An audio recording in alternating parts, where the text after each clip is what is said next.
عالمی خبرساں ایجنسی کے مطابق امریکی محکمہ خارجہ نے کہا ہے کہ ہواوے کے کچھ ملازمین کو امریکی ویزے نہیں دیے جائیں گے۔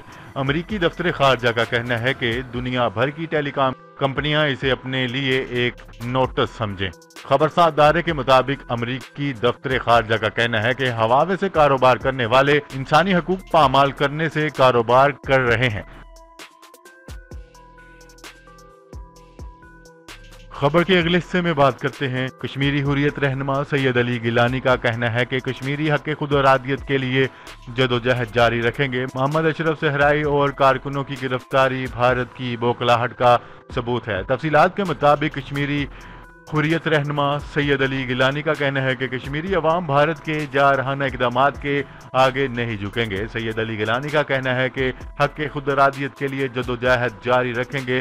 محمد اشرف صحرائی اور کارکنوں کی گرفتاری بوکھلاہٹ کا ثبوت ہے۔ کیا رہے کہ بھارتی فوج نے یوم شہدائے کشمیر سے ایک روز قبل حریت رہنما اشرف صحرائی کو گرفتار کیا تھا۔ اشرف صحرائی کو صبح سویرے سری نگر میں ان کے گھر سے گرفتار کیا گیا۔ خبر کے اگلے حصے میں بات کرتے ہیں دیامیر بھاشا ڈیم کی تعمیر کے سلسلے میں ضلع دیامیر میں دسمبر 2020 تک پاک فوج کے 120 دستے تعینات کرنے کی منظوری دے دی گئی۔ تفصیلات کے مطابق وزیر اعظم عمران خان کی ہدایت پر وفاقی کابینہ نے سرکولیشن کے ذریعے ضلع دیامیر میں پاک فوج کے 120 دستوں کی تعیناتی کی منظوری دے دی ہے۔ ذرائع کا کہنا ہے کہ محکمہ داخلہ گلگت بلتستان نے آرٹیکل 245 کے تحت فوج طلب کرنے کی درخواست کی تھی۔ ڈیم کی تعمیر کے لیے زمین کے حصول کے دوران تھریٹ الرٹ موصول ہوئے تھے۔ ذرائع نے بتایا ہے کہ ڈیم پر کام کرنے والوں اور دیگر مسائل کی سیکیورٹی پاک فوج دیکھے گی۔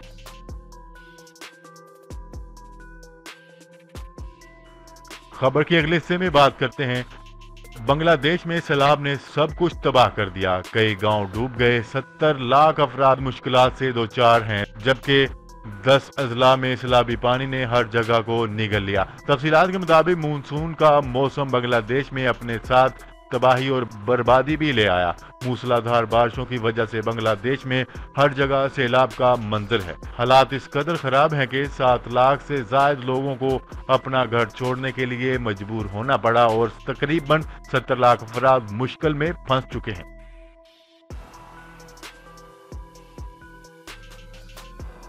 خبر کے اگلے حصے میں بات کرتے ہیں آذربائیجان اور آرمینیا کے درمیان چھڑنے والی لڑائی باقاعدہ جنگ کی شکل اختیار کرنے لگی ہے۔ دونوں ممالک کی افواج کے درمیان سرحد پر جاری شدید جھڑپوں کے دوران کل 16 افراد ہلاک ہو گئے اسلامی ملک کے ساتھ، جبکہ یورپی ممالک کے 4 فوجیوں کی ہلاکت کی تصدیق ہوئی ہے۔ غیر ملکی خبرساں ادارے کی جانب سے فراہم کردہ تفصیلات کے مطابق آذربائیجان اور یورپی ملک آرمینیا کی فوج کے درمیان دوبارہ سے مسلح جھڑپیں شروع ہو گئی ہیں۔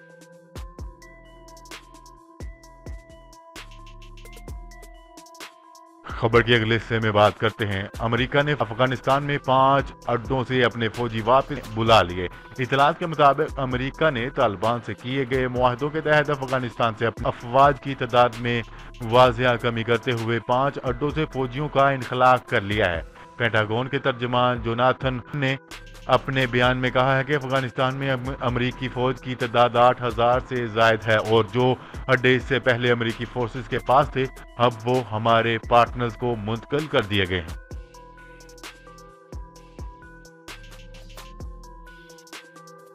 خبر کے اگلے حصے میں بات کرتے ہیں ترک فوج کا عراقی سرحد کے اندر 15 کلومیٹر تک قبضہ۔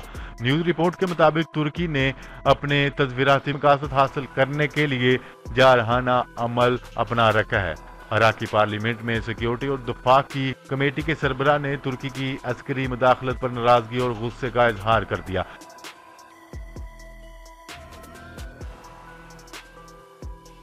خبر کے اگلے اور آخری حصے میں بات کرتے ہیں انڈیا اور چین کے کمانڈرز کی 14 گھنٹے طویل جاری رہنے والے مذاکرات کے بعد دونوں ممالک نے لائن آف ایکچوئل کنٹرول کے فلیش پوائنٹ سے اپنی افواج کو پیچھے ہٹانے پر اتفاق کر لیا۔ انڈیا ٹوڈے کے ذرائع کے حوالے سے دعویٰ کیا گیا ہے کہ LAC سے مرحلہ وار طریقے سے فوج کو پیچھے ہٹایا جائے گا۔ ذرائع کا کہنا ہے کہ دونوں اطراف کے کمانڈرز فوج کے پیچھے ہٹنے اور تناؤ میں کمی کی تصدیق کریں گے۔ ذرائع نے انڈیا ٹوڈے کو بتایا ہے کہ لداخ میں تناؤ کو کم کرنے کے لیے مذاکرات کے مزید ادوار بھی ہوں گے۔ اب تک ہونے والے فوجی مذاکرات کا نتیجہ مثبت رہا ہے۔ کیا رہے کہ 15 جون کو لداخ کی وادی گولان میں چین اور بھارت کے درمیان شدید جھڑپ ہوئی تھی، جس میں انڈیا کے 20 فوجی ہلاک ہو گئے تھے۔ جی تو ناظرین، آج کے لیے اتنا ہی۔ مزید خبریں لے کر بہت جلد آپ کی خدمت میں حاضر ہوں گے۔ تب تک کے لیے اپنا خیال رکھیے گا۔ اللہ نگہبان۔ پاکستان زندہ باد، پاکستان آرمی پائندہ باد۔